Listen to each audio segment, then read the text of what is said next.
बिस्मिल्लाहिर्रहमानिर्रहीम। दोस्तों अस्सलाम वालेकुम वरहमतुल्लाहि वबरकातुहू। कैसे हैं आप? उम्मीद है कि आप सब हज़रात खैरियत से होंगे। आज मैं आपको सयाटिका पेन, जिसे लंगड़ी का दर्द अर्को निसा भी कहते हैं, के बारे में बताऊंगा कि ये दर्द हमारे जिस्म में क्यों होती है, किस वजह से होती है और इसकी कौन कौन सी अलामात हैं, और मैं अपने क्लिनिक पे कौन सी ऐसी मेडिसिन इस्तेमाल कराता हूँ जिसकी वजह से मेरे पास जितने भी मरीज़ आते हैं वो अल्हम्दुलिल्लाह 100% ठीक हो जाते हैं।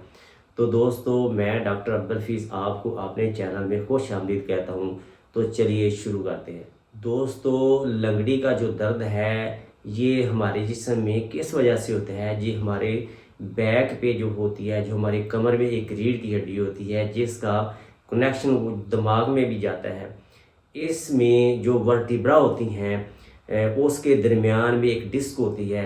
दोस्तों, अगर बाज़ का तो ऐसा होता है कि हमारे जिस्म में कुछ चोट लगने की वजह से या इन दोनों वर्टिब्रा के ऊपर हमारे जिस्म का जो वज़न ज़्यादा बढ़ जाता है उसकी वजह से ये प्रेस हो जाती हैं, और इनके प्रेस होने की वजह से जो डिस्क होती है वो फट जाती है, और फटने के बाद इसका जो फ्लूइड है वो बाहर की तरफ निकलता है, और इसके करीब से जो नस, जो बड़ी जो नस होती है जो गुजरती है उसके ऊपर वो उसका प्रेशर बढ़ जाता है और उसमें स्वेलिंग हो जाती है। उस स्वेलिंग होने की वजह से हमारे जिस्म में जो है लंगड़ी का दर्द वो बड़ा शिद्दत का होता है। इसके अलावा जब जो वर्टिब्रा होते हैं, जो रीढ़ की हड्डी होती है, वो किसी वजह से उसमें ख़राबी पैदा हो जाती है, या इसके अलावा वो बाहर की तरफ बढ़ जाती है, और उसके जब बाहर की तरफ वो निकलती है तो जो उसके पास से जो नस गुजरती है वो दब जाती है, और उसके दब जाने की वजह से उसमें स्वेलिंग हो जाती है। दोस्तों, इस वजह से भी ये दर्द हमारे जिस्म में हो सकता है। दोस्तों, ये ज़्यादातर प्रॉब्लम L4, L5 और S1 के दरमियान होता है। ये दर्द हमेशा जो पीछे से कूल्हे से शुरू होकर नीचे टांग की तरफ जाता है। दोस्तों, ये दर्द इतना शिद्दत का होता है कि मरीज़ अच्छी तरह लेट भी नहीं सकता, ना वो उठ सकता है सही तरीके, ना बैठ सकता है। जब वो ऊपर उठता है तो फिर भी उसको दर्द, बड़ा शिद्दत का दर्द महसूस करता है। जब बैठता है तो फिर भी या दाएं करवट लेटता है या बाएं करवट लेटता है तो फिर भी उसको बड़ा शिद्दत का दर्द होता है। इसे इलेक्ट्रिक टाइप ऑफ पेन भी कहते हैं। दोस्तों, ये दर्द दोनों टांगों में भी हो सकता है, लेकिन मेरे पास अक्सर जो मरीज़ आते हैं उनको या दाएं टांग में मसला होता है या बाएं टांग में मसला होता है। अगर ऐसी सूरत में मेरे पास जो मरीज़ आता है तो मैं उनको एक ऐसा होम्योपैथिक कम्बिनेशन इस्तेमाल कराता हूँ जिसका नाम है AH71।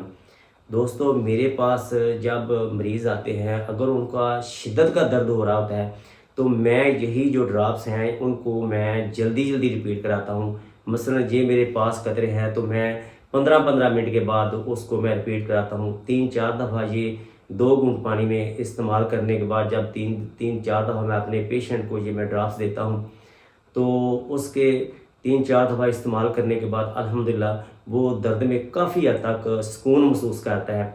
फिर मैं अपने मरीज़ों को ये सुबह दोपहर शाम के हिसाब से 2 घूंट पानी में 10-10 कतरे कम से कम 3-4 महीने तक इस्तेमाल कराता हूँ। अल्हम्दुलिल्लाह मेरे पास जितने मरीज़ आते हैं वो इस दवाई के इस्तेमाल से, इन ड्रॉप्स के इस्तेमाल से वो 100% ठीक हो जाते हैं और वो अपनी बेहतरीन ज़िंदगी गुजार रहे हैं। दोस्तों, मेरा आपको मशवरा है कि अगर आपके घर में भी कोई ऐसा मरीज़ है जिसको लंगड़ी का दर्द है, सयाटिका पेन है, तो आप भी ये ड्रॉप्स जो हैं वो अपने मरीज़ को ज़रूर इस्तेमाल करें। इंशाल्लाह ये इस्तेमाल करने के बाद वो एक बेहतरीन ज़िंदगी गुजारने लगेगा। अगर आप मुझसे ये ड्रॉप्स मंगवाना चाहते हैं तो मेरा नीचे दिया गया व्हाट्सएप नंबर 030064333494 पर रब्ता करके आप मुझसे ये ड्रॉप्स हासिल कर सकते हैं। इसके अलावा भी अगर आप किसी भी मर्ज़ के बारे में मुझसे मशवरा हासिल करना चाहते हैं तो मेरे व्हाट्सएप नंबर पे आपने रिपोर्ट्स भेजकर वॉइस मैसेज के जरिए आप मुझसे मशवरा हासिल कर सकते हैं। अस्सलाम वालेकुम वरहमतुल्लाहि वबरकातुहू।